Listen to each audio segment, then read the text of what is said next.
1, 2. Welcome to the Mental Reps Podcast, featuring your host, Brian Wright. What's your craziest, surreal Hollywood story? Our guest this episode is comedian Michael Lenoci. Probably meeting Eminem. Oh, dude, tell me about that. Dude, I've met people like Bieber one time. I've met Alec Baldwin. I've met like some very famous people. And she was like, oh, hey, nice to meet you. That's it. You know what I mean? Like, cool. Yeah. But like we were caking it, bro. Like, we were straight up fucking caking it. This week's episode is sponsored by Build Right Incorporated. Do it right the first time. Did you at all think after leaving, like, dude, we're friends with Eminem now, right? Like, we're going to hang out again? No, we are. Yeah. Yeah, we are. Now fade out that fresh as beat and let's start the show. Hey, what up, Mental Reps fam? It's your boy Brian. How's it going? Hanging in there in a time of Rona? Are we losing it yet? Yeah, I know. I'm losing it a little bit too. But we're just trying to have fun here and keep ourselves busy.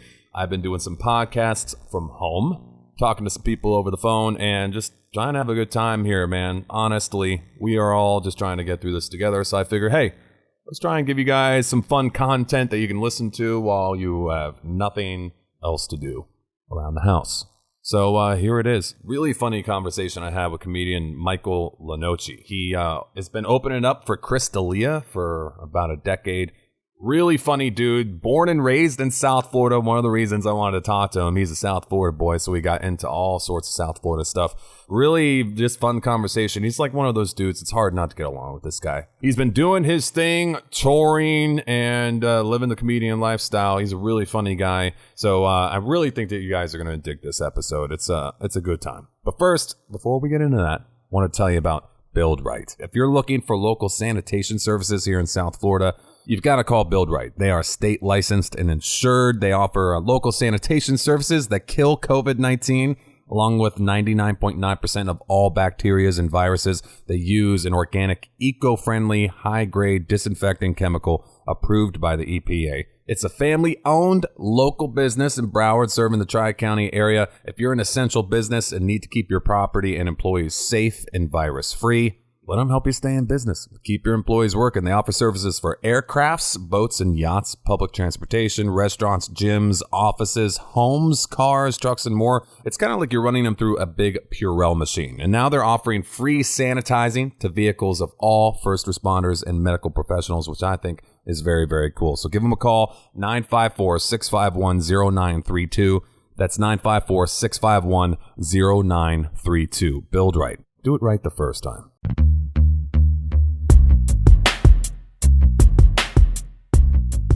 So you just did Bret Ernst, man. That must have been pretty heavy, huh?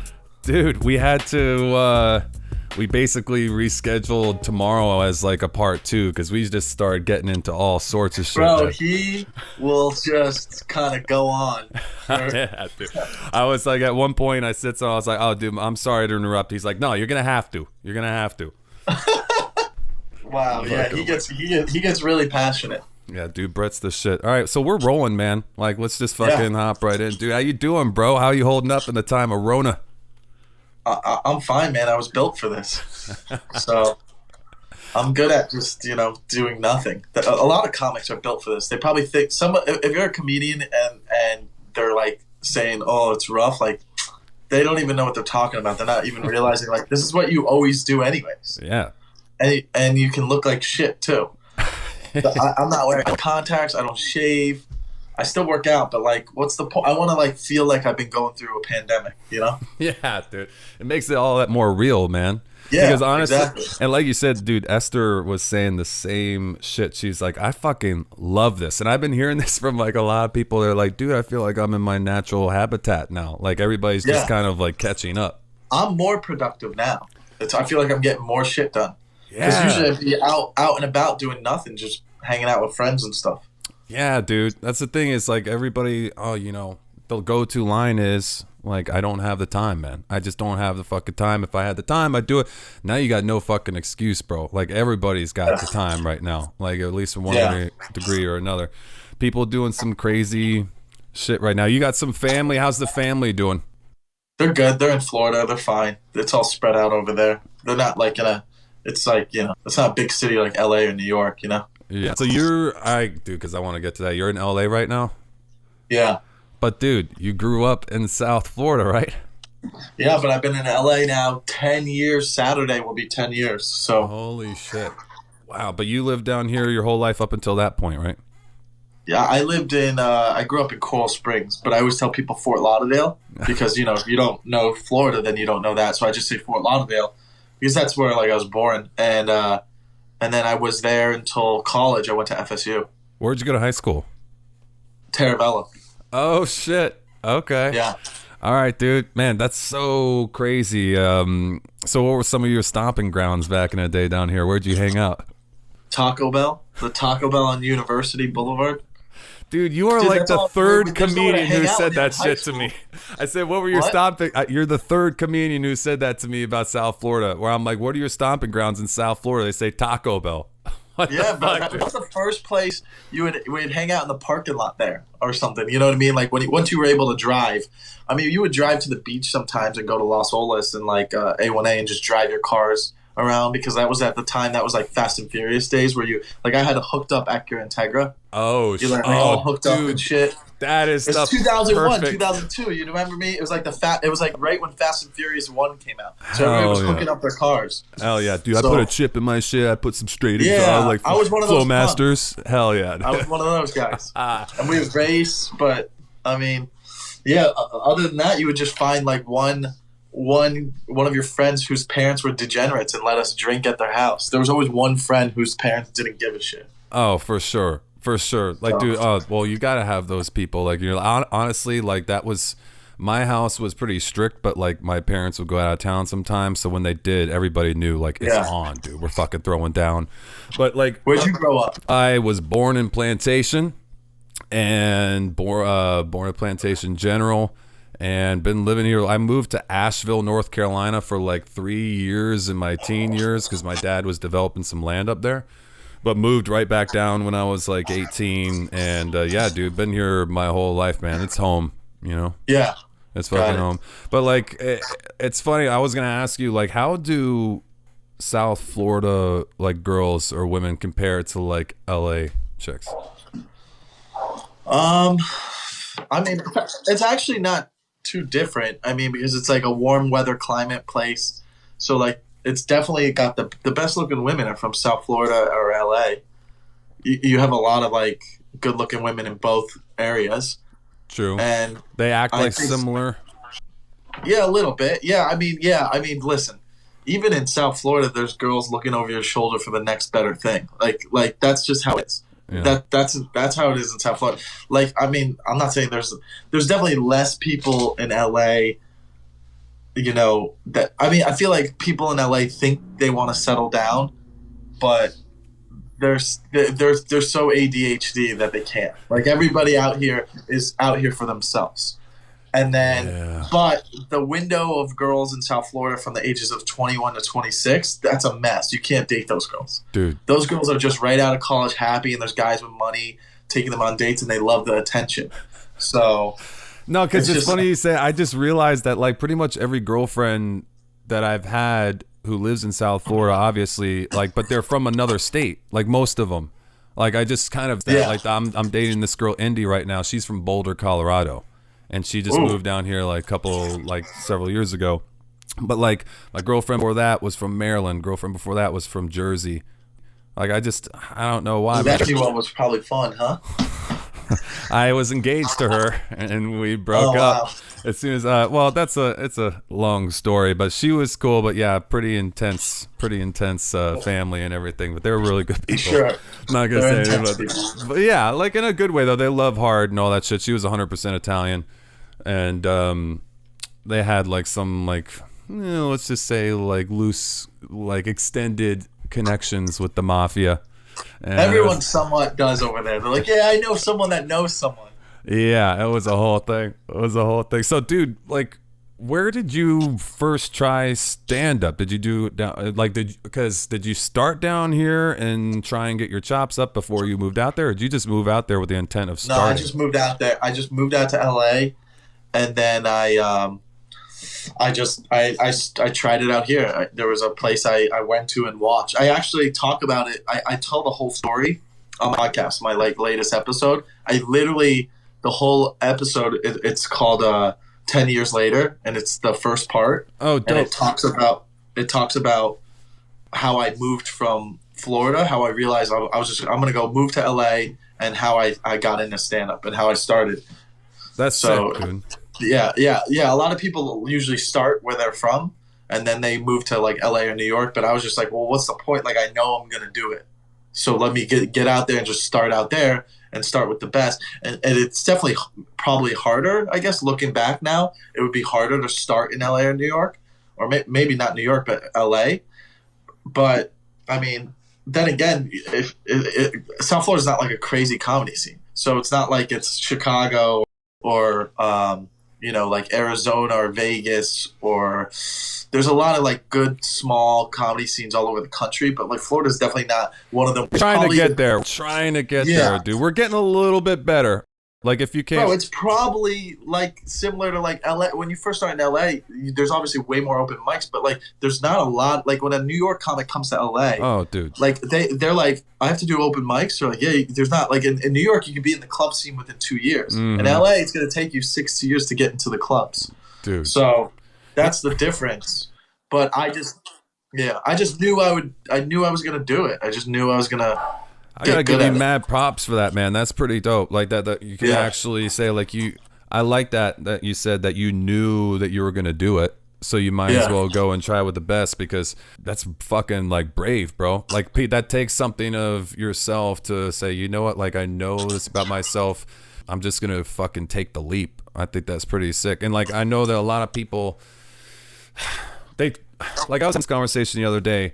It's like, some people think you pursuing something that like you want to do or that you're really good at is like selfish, but I think that's bullshit. I think that's a lot of people convince themselves like, oh, it would be too selfish to try and go and pursue a dream or something, when in reality they're just fucking scared. And it's more comfortable. I never really heard someone say, I think you have to be a little bit selfish to do it, but I don't think people perceive people as selfish for doing that, because it's the same, like, if there's a guy who's like a CEO of a company who's doing really well, he's probably not a great father or husband. You know what I mean? But he's a killer. He's killer at what he does. That's why he's at the top. That's why he's become so successful, if that makes sense. I mean, some things for sure, definitely you have to sacrifice some things. But, I mean, that's the difference between, like, you know what I mean? Like, do you think that Peyton Manning was the best dad, for those 17 years he was playing? Probably not as much as he is now. You know what I mean? Like, because he was, like, so passionate about what he was doing. It doesn't make them a bad person. Mm-mm. It's just sometimes, like, you can be so passionate about something that you want to, like, do it and you want to succeed at it. And then, there's chapters in your life, dude. I was literally just going to say that, chapters, bro. So, you know that you're trying to work hard now, make some sacrifices, because like where you're trying to get. Like you're not planning on like doing that. I understand that completely. So that makes sense. Life's a long time. I don't know how old you are. I'm only 35, but 34. When I'm fucking 65, I could still be working in this business. Who knows what I'll be doing? I could be a director. I don't know. I might not be doing. I might have been out of stand-up for 10 years at that point. Who knows? This is the beginning of it. You could have multiple careers in your life. A life's a long time. Hell yeah, dude. So age is just a thing for your mind. You know what I mean? Like, there's no, like, I know people who started stand-up really late and they've done well for themselves. So it's like, it's just like how young your soul is, and you want to just keep going. So there's no rules to anything. You could have kids whenever you want. You can start fit. Like, it doesn't matter, Dude, I like that you're putting it out there, man.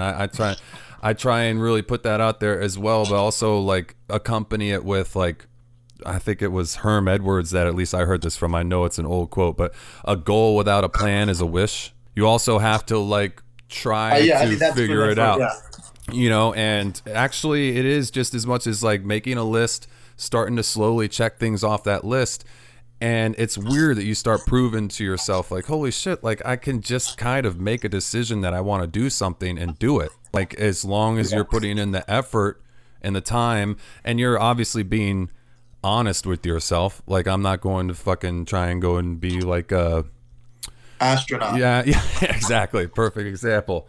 So you got to be honest with yourself. Not everybody's Beyonce or whatever, but everybody has their own thing. So it bums me out to think that there's like people who are really talented at whatever it might be, but they just kind of convince themselves that like, no, it's. But that's part of what it takes, though. Exactly. It's that's fucking part of brave. What it takes. Dude. Like, you can be talented, but like you do have to have the mental toughness too. I mean, listen, there's some great athletes that don't make it because of the mental part. Like Jamarcus Russell was amazing, but he didn't have the fucking etiquette to just, hey man, wake up early and do some work and you'll be a great quarterback. But like I mean, that's the best analogy is like sports. There's guys who are really good, but then they just don't like have the work ethic to like put it together for a second.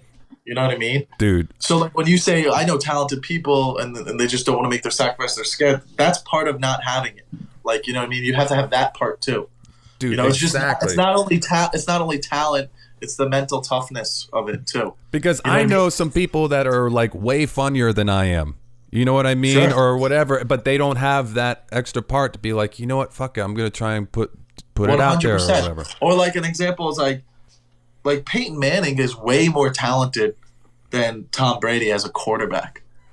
But Tom Brady's the greatest quarterback because he's just a winner. You can't take that out of him. Like, he just knows how to – he's just like, he's a competitor. He's literally Michael Jordan, and Peyton Manning is LeBron James. They're just like the freak athletes of their position, and some of the greatest quarterback we've ever seen, and if people disagree, that's fine, is Peyton Manning. Since probably Marino was great. Marino was great, and then you have Peyton Manning.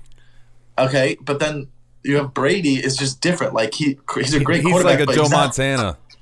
Yeah, Brady's a great quarterback, but he was not as good as Manning. Had everything. He had all the skill sets. Even Andrew Luck had all the better skill sets than Brady. Brady was at the end of the day a competitor like Jordan. Like it was just like, I don't care if you're better. I'm gonna find a way to win, and that's why So that's the difference of like the mentality thing. You could have all the talent in the world. You could be the funniest motherfucker, but if you don't have the other mental aspect of it, then it's not a waste of talent. It's just like you don't know what to do with your talent. There's nobody directing you. Okay, so I definitely, before we get into sports, because I definitely want to talk sports with you, but before we get into that, what's it like? You hang out at the Comedy Store a lot, shit, right? Yeah. Okay. What's it like trying to earn respect from top comedians? Do you like eat shit all the time and get like verbally brutalized by like people who have like, PhDs and shit talk? Or do you get like mix it up? Do they like when the young kid chimes in and breaks some balls too? Or like how does that work? I think you got to read the room a little bit, but like I don't think that, for instance, like someone like, all right, someone like Rogan, all right, I'll see him in the hallways and he'll just be like, hey, how are you? He's never seen me perform. He doesn't know anything about my stand-up. He knows I open for Chris. He knows like who I am. He goes, oh yeah, I know that guy. Yeah. And he, I assume through association, goes, well, he's probably funny, but has no interest or whatever. Not that he doesn't care. Like he's got his own shit, but he acknowledges me and says hi. But I know I would never be like, yo, what's up? Like, I know, because I've been around long enough. Maybe if I was yo, a what up, year pimpin'? Yeah, like I did stupid shit. Like when I was a year in, I remember I was at a bar show and Tosh was there, and I went up and sat next to him and go, yo, do you think this is funny? I would never do that now. But like I was a year in, I was stupid. You get away with that when you're new because people are like, they don't know. But if you do that too much, then people think you're a crazy person. Yes. You know what I mean? Like I was self-aware to feel after I did that to Tosh, being like I don't know. You need to feel that sting. Well, it's not even that. It's like when you do stand up, you learn the business. You're around it, so you see that's not a social norm. Don't do that. Don't do this. Don't do that. You learn from observing. Like how, like when you first get a job anywhere, like in sales or something, you're like, hey, let me try this, and then you watch the guys who are successful. And you're like, well, how do I get good at this company? Then you see, oh, well, this is how they carry themselves. Like, this is the regular. You're not a fucking wild character walking down the hall going, because people just want to chill and have a normal conversation. You're not trying to be funny. Don't try to prove yourself on stage. You know what I mean? Like you're not trying to be all like, extra and be like, I'm going to impress them with like a witty comment. And it's like, bro, you would impress them more by shutting the fuck up. Dude, the most impressive thing is just is you being around for a long time and still being around it. And then, dude, it takes time. Like, dude, after a while, someone sees your set and they're like, "Oh wow, good job, man! I finally saw it. I realized I haven't seen you for years, dude." It takes 10 years for every comic to see you. Yeah. There's so many shows, and they're not, and the bigger you are, the more successful you are, the less you care about, you're not like paying attention to comics anymore. You might watch the guy's set before you. So those are your buddies, but like, and then if you hear about a comic, it's because he's got some buzz or something, but like, you're not like, you'll earn the respect over time. You know what I mean? Copy that. And it comes with you naturally. Yeah.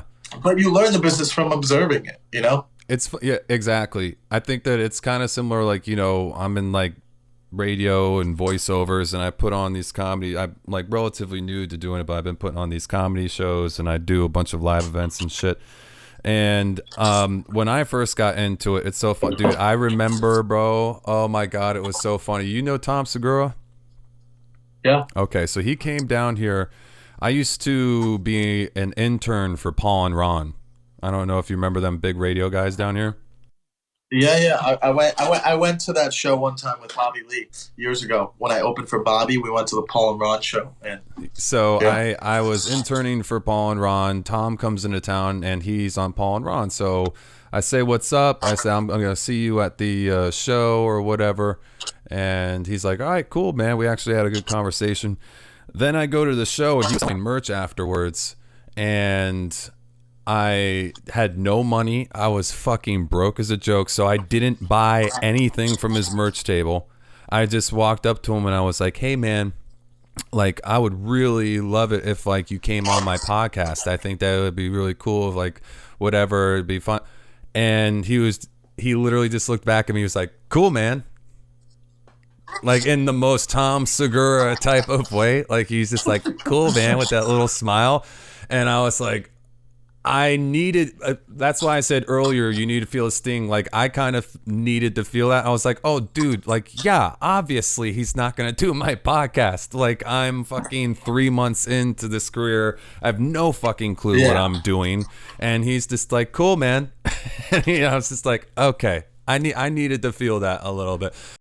God, that's hilarious. I picture exactly. I was like, "Yeah, cool, man." Dude, he's fucking hilarious, man. I really like his new special. So what's it like fucking, how did you meet Dalia, man? And what's it like touring with that guy? Because he doesn't like drink, he doesn't do drugs, he doesn't do shit, right? No. I just met him through stand-up, man. Just like I was, there was like a really popular bar show that was going on when I first started, and I would just hang around there, and that's how I met a bunch of people. And then I met him.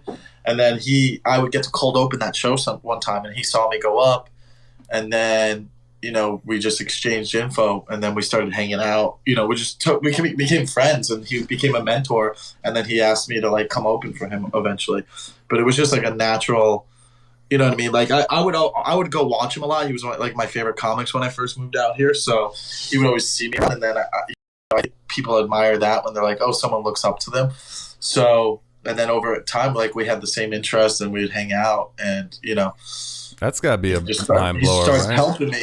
What's that? That's gotta be a mind blower, right? Or like a little surreal, like somebody you're a big fan of, you start becoming friends with. A little bit, but I knew that, like, I don't know. I just kind of like, at the time, he wasn't like where he is now. He was pretty. Everybody in LA knew who he was. He was doing well in LA, but I don't know. I was just always good at stuff like that. Like even like when I was in high school or college, if I was like, "Oh, that kid's funny or cool," like we should be boys. Like, well, let's hang out. Like I was always able to get along with everyone. They just want to be treated normal, man. If you like to, like, that. So I was like that. That was one of my like skill sets. I just knew that I was like. I just knew when I got to LA, I was like, "Oh, I'll be friends with everyone. I'll be able to become friends with everyone because I can relate to everyone in some sort of way." You know what I mean? Like, or I'll find a way to, even if you come from a totally different background, like, you know, for the most part. I mean, I think I've become more of an asshole now. I think the longer you do stand up, the more closed off you get. But when I was, you know, new, I was just like a little kid running around like, hey, what's up? You know what I mean? Or maybe you're just more sure of yourself and less willing to take any shit.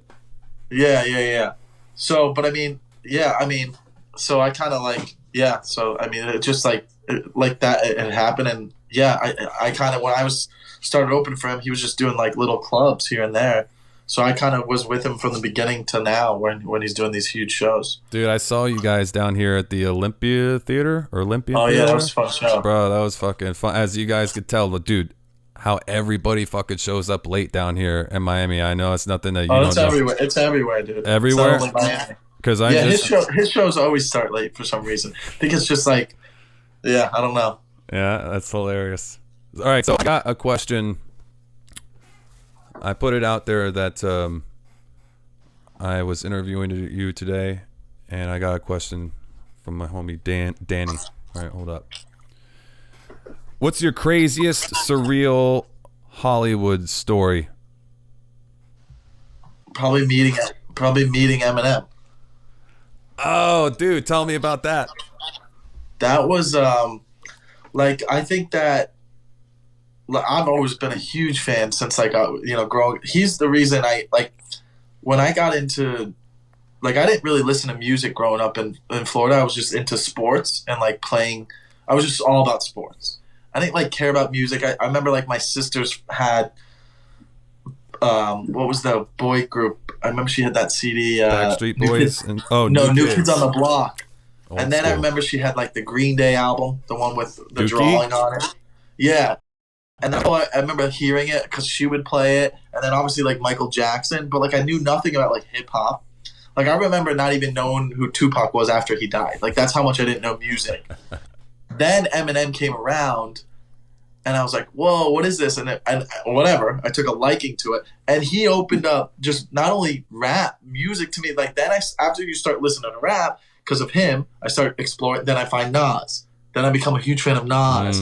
And then like I start, then I'm exploring rap. And then after you explore rap, you start exploring like other music. Then Limp Bizkit or Linkin Park. You know what I mean? And then, like you go into like rock and all that shit. So he was like, it's not even about like who he was as a rapper. It's like how much he opened my eyes to music. Like, and then I listened to the beat. Like the reason I'm checking out the Beatles or Amy Winehouse is because I was like, oh, music is beautiful, and I learned music through hip hop through him. He was the first person that made me research and learn about music. So that's why it's not even just about being a fan of hip hop. So always a huge fan. And then when I remember a couple of years ago or a year ago when Chris did the impression thing and he had like retweeted it, I was like, whoa, that's amazing. Like we were all laughing and we're like, that's when we started going, what if we got to meet him? Like what if you meet him? I was like, whatever happens, dude, I swear to God, I'd never talk to you again. If this goes down, I have to be there. You know what I mean? Like you have to make sure, like Chris knew I was a bigger fan than he is. You know what I mean? Like he knew. Like if someone was going to ask me 2 years ago if you could sit down and hang out with anyone, and have dinner with anyone, Eminem would have been one of them, and like LeBron James maybe. You know what I mean? Like, just some people I've like looked up to or something that I admire. And so when that happened, that was cool. And then Detroit was on the schedule for the tour. We're doing the tour.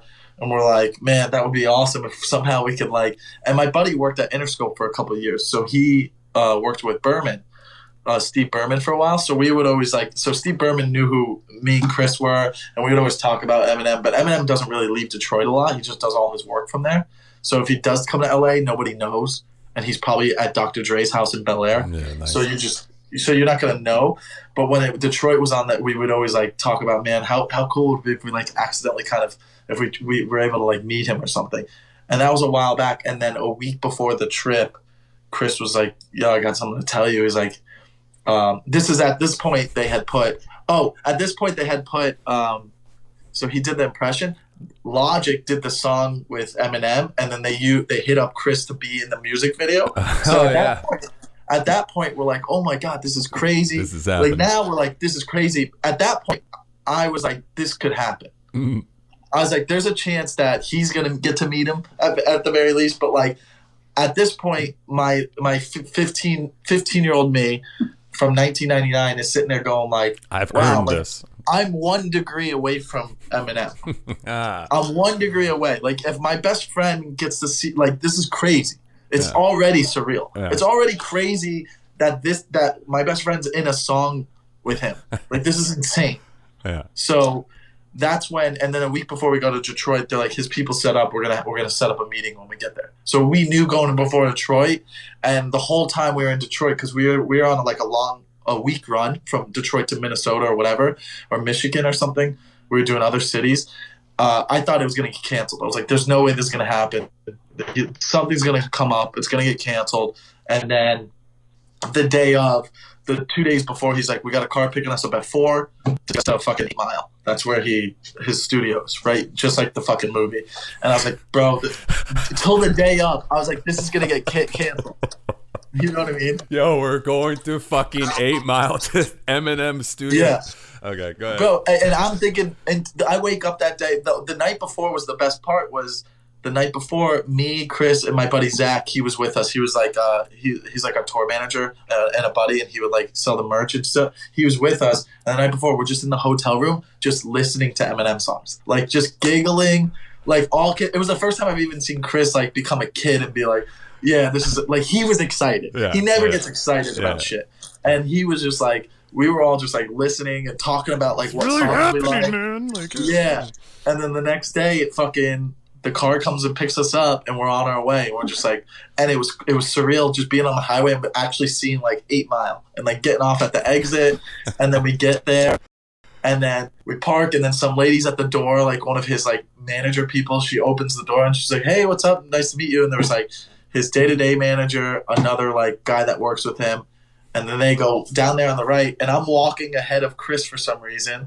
And I walk and I look to the right, and Eminem's just sitting in the room on the couch, just sitting there, like kind of like waiting, like he was waiting for us. And I stop and I go, "Chris, you go." Like I didn't want to walk in first because I was like, that's when I was like, oh my god, like this is really happening. Who the hell is this? Yeah. So then Chris walked in, and then they said, "What's up?" And then I said, "What's up?" And I was like, ah, and I did like a weird thing, but we ended up sitting. Of course, we ended up sitting in his studio for 2 hours shooting the shit, just talking about everything. It was amazing.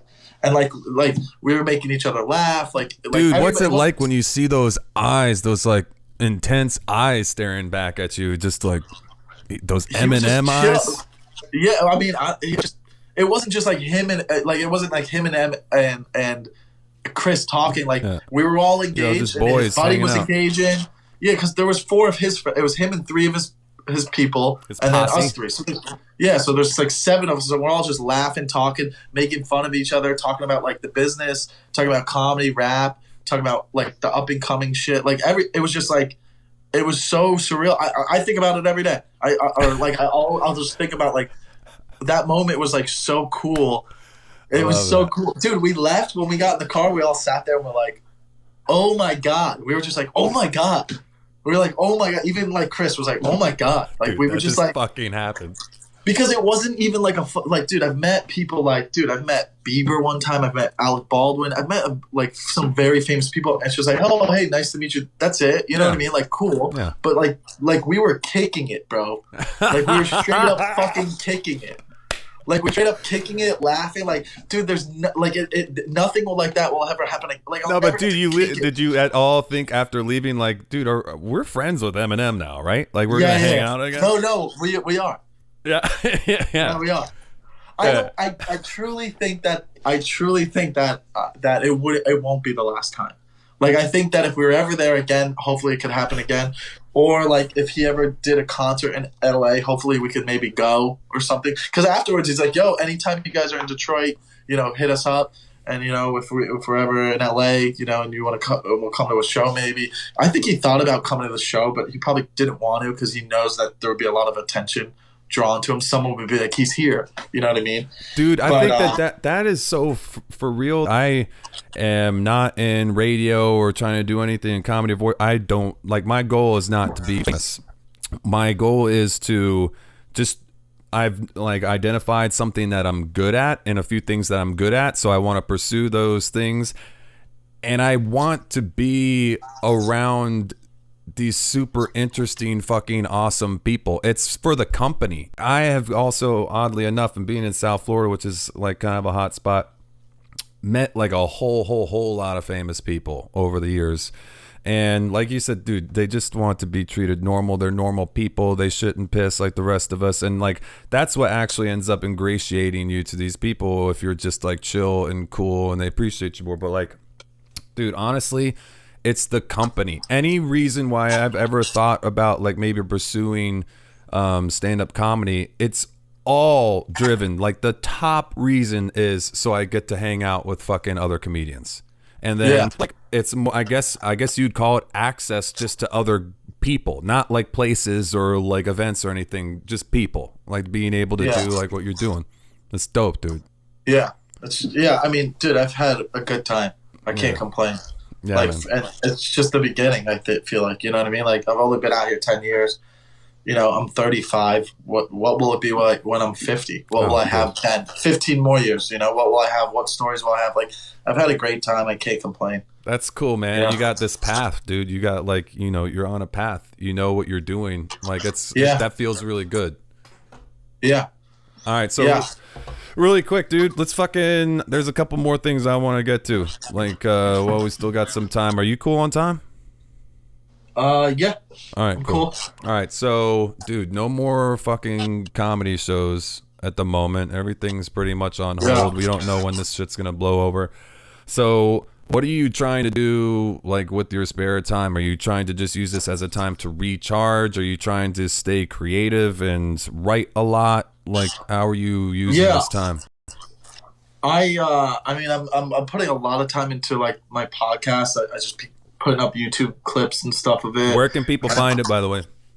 It's on Apple, on all platforms. It's the Takeover with Michael Lenoci, and then on YouTube, it's just the Takeover with Michael Lenoci on YouTube as well. It's on my YouTube page. Nice. But I started posting them on YouTube and recording it from my room and editing and like telling different stories. So I put a lot of time into that. I need stand-up to write more, but I mean, I still have ideas that I'm writing, and then some stuff I'll like rearrange, like what routine I would have, but like some stuff I'm coming up with like is like I'm growing into newer stuff that like I have ideas, but I really have to work them out on stage. Them, but I've been having ideas. You know? That's cool. What do you do? What are you doing like with your spare time? Like, have you watched Tiger King? Yeah, I mean, I watched Tiger King. I'll watch some stuff. Like I watched Ozark and stuff. But to be honest, I play a lot of video games. I put more. What are you playing? I play NBA 2K or Madden. I play sports games. Fuck yeah, dude. That's what's up. Okay. I don't do the shooting games. I play sports games because in my head when I'm playing them, if I do franchise mode, I make believe like, oh, this is the direction the Dolphins are gonna go. So I win a dynasty. I'm like, yo, so I'm gonna win 3 in a row, then that's what's gonna happen. Yeah. Like I've never had like, dude, if you grow up and you're a Dolphins fan and you're my age, you've never even seen them in an AFC Championship game, basically. But one time, but I was like fucking 7. When Pete Stoyanovich fucked up the field goal, I think we were playing the Chargers. I believe. The Chargers. Yeah. That was to end up playing the Steelers. But yeah, I remember that one. Dude, I remember.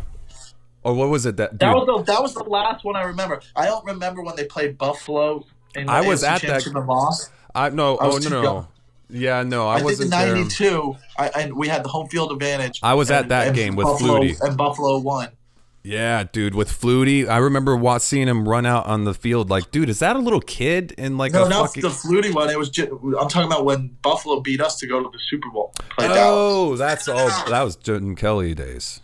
Right? Yeah, I was too, but I don't remember that one. But I'm saying that was the last time they were in the AFC Championship, like '92. We haven't even been out of the division series in over almost 30 years. So you're a year older than me. In our lifetime, the only time that we've seen the Dolphins in a Super Bowl was in Ace Ventura: Pet Detective. Yeah. Like we are still living on the perfect season, the 2 Super Bowls. We're actually one of the oldest organizations out to like not go. I mean, outside of like the Browns and Bengals and Detroit. Oh man, it makes me so fucking sad. We're in the bottom 5 of like teams, like every other organization has at least seen some success, or their team I mean, even the Jets at least they went to the AFC Championship like 2 years in a row. They had a good little run. Okay, so I just thought this is actually kind of a funny one. You might find it interesting. Here's one of my surreal stories. So when I first started out in radio, I was covering sports. I was covering the Dolphins. It was a fucking dream, dude. I was covering the Dolphins. I was in the press box, got to go on the field, the locker room, post game, the whole thing. So it was the time of suck for luck, and Tim Tebow was playing for the Denver Broncos. And they came down here, and there was a gator growl down here, and all the Canes fans were fucking pissed. Like, what the fuck is this? You get this gator growl shit out of here. Suck for luck. There's all this shit. And we were beating the Broncos for like 3 quarters, and Tim Tebow pulls some Tebow shit, and they end up winning the game. Did they start him in the 4th quarter or something? No, he was playing early. Right? Yes, it was his rookie year. So I remember that game. He ends up pulling some shit. And I go into the locker room. First off, when you go into an NFL locker room, dude, it's really weird. There's like grass all over the place, obviously, because on the cleats, they're dragging it in. And all of these Nephilim, like monster men are walking around naked. And there's female reporters walking around. It's just like, what the fuck ever. It's known. And dude, I was standing there, and Tim Tebow is like getting undressed. I go to interview him. Me and a couple people got to interview him. My recorder doesn't work. It didn't fucking turn on. Like, it didn't record correctly. So he goes into the shower, and I'm fucking sweating it. This is like my first assignment. Like, I'm fucking sweating it. And he comes back, dude, with a towel draped over his shoulder, dick swinging.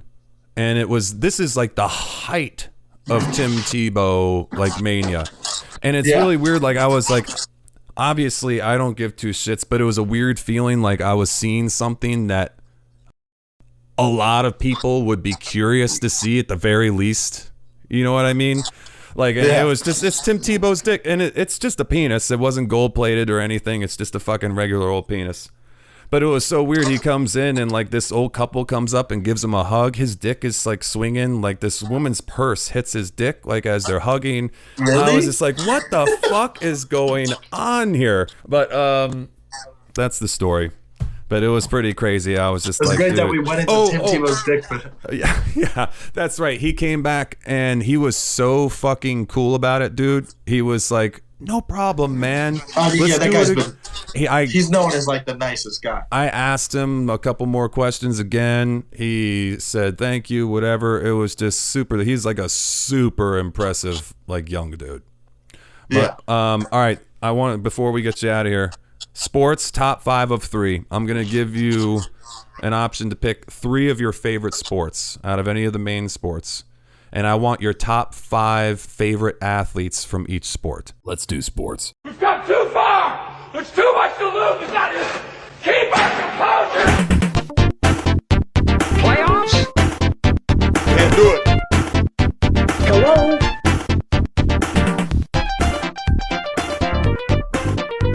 So first off, what are your 3 favorite sports? Football, basketball, baseball. Okay, top 5 favorite football athletes of all time. Of all time. Wow. Personal favorites. Personal favorites. Personal favorites.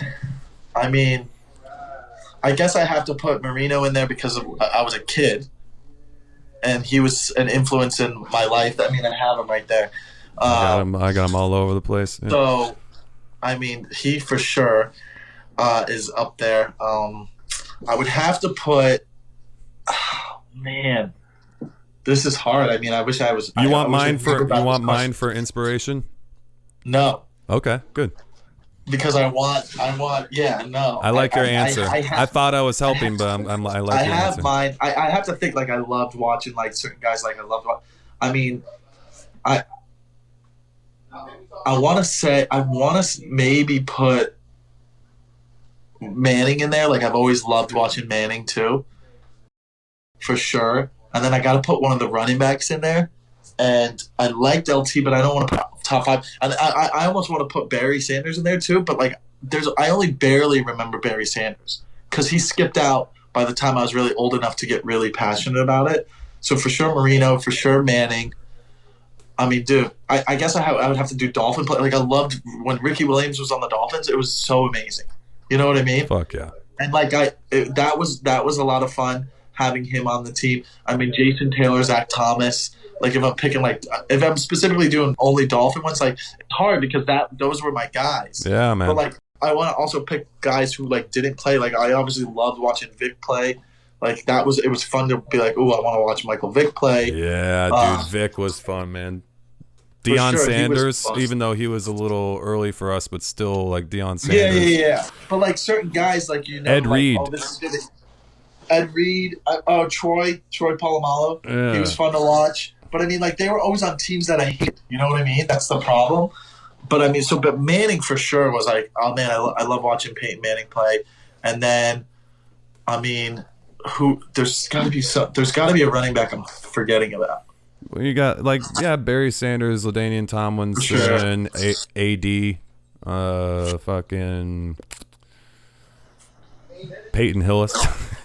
I mean, dude, Chad Johnson was fucking fun too, like with his personality. Megatron.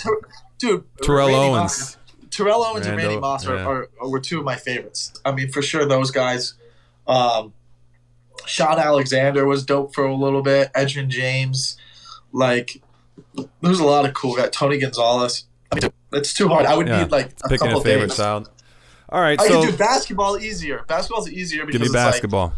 It's like Dwayne Wade, LeBron James, and then I would have to probably. I mean, I do love Steph Curry. It's fun to watch, man.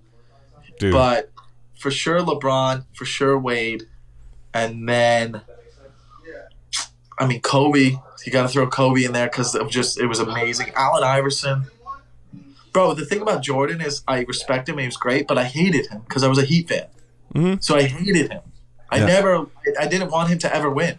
So it sucks. See, I wish we could have appreciated it, but like Miami was like, we lost to them a couple times in like 98, 97. And then when we were fucking the year we were supposed to go, we lose to the AC Knicks. That shit haunts me to this day. Dude, you know who I oh god, the Allen Iverson. It was the game-winning shot in Game 7. They beat us. They're an 8 seed. They go on to the finals. They end up going to the finals. Dude, that's right, man. Fuck. Yeah. You know who I liked? Western Conference was Sean Kemp. Oh yeah, dude, I fucking loved Sean Kemp back in the day, dude. I just loved the way that guy played. Bro, right now Luka's one of my top 5. That guy's the best. Like, I think he's gonna be, like, he's just unbelievable to watch. All right, really quick. I mean, you can do baseball if you want or not. Like, what are you feeling baseball? I mean, it's all gonna be like older guys. It's gonna be Ken Griffey Jr. That's prettiest Barry swing Bonds, of all time. Barry Bonds for sure. I even liked Frank Thomas. Jeff Conine, Gary Sheffield, Dontrell Willis. I'm not gonna have a lot of Marlins on there, but for sure, I'm about a '90s guy. I mean, Albert Pujols is one of the greatest of all time too. I remember liking Cal Ripken Jr. He's the one I liked the least out of everyone because I was like, "What's up? Everybody's high on this guy. He's okay." It was a consistency. It was like I was just like, "He's all right." I mean, but like, I was like, "Why is everyone excited?" I liked A-Rod for a while, and then like, I guess kind of. I don't know. Something became distasteful about him, but Barry Bonds and fucking Griffey. All right, so with all this stuff that's going on, obviously I like to try and keep it like positive. We like to keep the vibe up here, but especially in times like this, it's not good and it's unhealthy to keep all your shit bottled in. Everybody's locked in. I think it's good to have like a healthy way of getting shit out so you don't explode on somebody at the wrong moment. Sure. So I want to give you a healthy platform, dude, to express you what's pissing you off today. This is a segment that I like to call Hater Hall of Fame. I hate you guys. I hate you. I don't even know you. You're tacky and I hate you. So what's pissing you off today, dude? Wow, I'm like the worst person at like in the world. Anything. Or like, Yeah, what's going on that you think like Jesus, like fucking you people going around licking doorknobs and shit, whatever the fuck it might be. I don't know. I'm pretty like I don't give a fuck, man. I just like That's a good answer. I don't, dude. If I get pissed off, it's like at my roommate. You know what I mean? Like For what? I get pissed off, like maybe like the way he, you know, wears his towel when he comes out of the bathroom, or like the way he you know, it was raining and the way he holds the umbrella, like shit like that really pisses me off. Like the other day, like what else does he do? Oh, dude, like or the way like he like when he brushes his teeth and he like you know gurgles with water, he doesn't like put it in his hand. He puts his mouth on the faucet. I'm like, that shit pisses me off a lot. I get really mad about that. So like those are the things I get mad about. Or we're playing NBA 2K and he wins. He doesn't win all the time. Like I win most of the time, but when he wins, he like thinks he's good. That bothers me a lot. I'm like, no, you're not good. Like, oh, you won, but you're not good. It's like when we beat the Patriots last year. They're like, all right, we were all, we knocked him out of the bye. Like that's like how he is. And I'm the Patriots. I'm just like, okay, bro, we still won 6 Super Bowls. You know what I mean? Like, get the fuck out of here. Got it. So it's like quirks, like little quirks, like tiny little things that kind of piss you off. It's nothing like you don't have any like you want to talk about this fiscal year and the politics of global capitalism. Don't give a fuck. Yeah, copy that. That's a good Dude, answer. I just don't care, man. I just like that shit. People get heated about it, and I'm like, I observe it, and it doesn't make me feel anything. And I go, I think it's entertaining, but I don't support anything. I don't have an opinion on anything. I'm just observing. So I just maybe one day I'll be into it, but like my life doesn't change. It doesn't matter in office or what your political beliefs are, what your religion is. My life doesn't change, so I just don't give a fuck. Machine's gonna keep on moving, and we're all gonna keep on living. And like you know, anybody who tells you they know exactly how everything's going here, like they're lying to you. Like who the fuck knows? Nobody knows shit. All right, dude, we're gonna do some rapid fire. You ready? Yeah. All right, dude. This is rapid fire questions. So, what's your spirit animal? A dog. I don't know. Stupid question. I just don't. Yeah, I don't even know what is a spirit animal, really. You know. You don't know what a fucking spirit animal is, bro? Like what you really are or something? I've heard people just say it. Like what do you think? Like fucking people think like I have like the soul of a lion or some shit. You feel like you're fucking, I'm probably a dog. I'm fucking friendly and just want to like play. a golden retriever. Then, like hey, my name's then Mike. also, if I'm eating food, get the fuck away. You know what I mean? Copy that. I like that answer. All right, in a world without stand-up, what's your dream job? Probably something inside football operations. You know what I mean? Like the statistics and like a GM, like however you would become that. You know what I mean? Sick. Like something involved with football for sure. Because I can't play for the team, but a way to like get for the team and like scout and manage players and like fill the roster. I don't know. My favorite part about Madden in the franchise is at the off season. By the way, what's console do you have? PS4. Okay, because we might need to hop on that shit. Maybe I don't play a lot online. I'm pretty selfish with it. I'm like Copy that. All right, you have my franchise. Yeah, I like to play. I just want to play my build franchise. I just want to play my franchise. Yeah, that's cool.